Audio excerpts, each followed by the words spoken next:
Hello everyone, it's me again, Mr. Pissed Off 2.5 Eco Tech. I'm just doing a follow-up from last post. I dealt with the vacuum pump on this nightmare, and first of all, it's been nothing but a pain in the ass, but I've changed the vacuum pump, and me and my buddy right here, my loyal companion, let's say that, man, it's been a piece of work, yes. Well, anyway, let me start it up for you guys.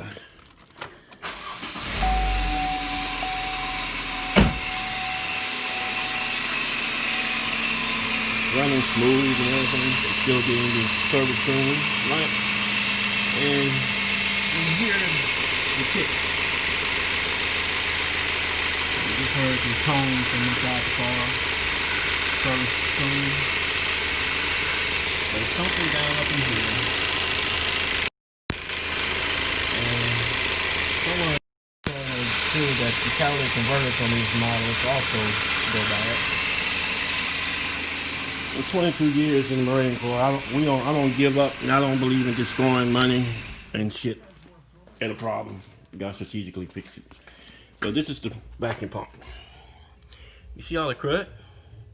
And believe it or not, I change my oil in that vehicle every 3,000, 4,000 miles.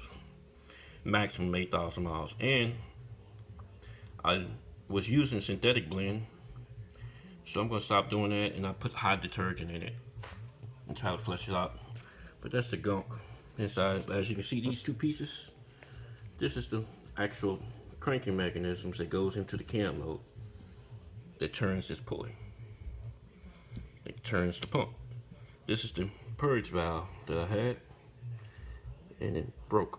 This little ball goes inside there. Look, there you go. There it is. It goes inside there, and it's a check valve. I fixed that, changed that, but this is the culprit too. If I flip it over, you can see the swinging mechanism that turns the vacuum pump. And this little piece right here actually went up there. But what happened was it got in a bind, and it sheared off the whole mechanism. So like I said, I had to get a new pump. But I knew deep down this was too simple to pull off to be a problem. So now I'm on the exhaust.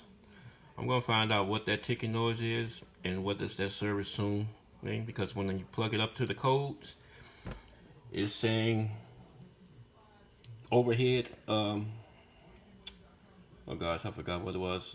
Something dealing with the valves and everything. Well, took all that loose. And it's not the valves. Not the valves, I'm sorry. The sensors.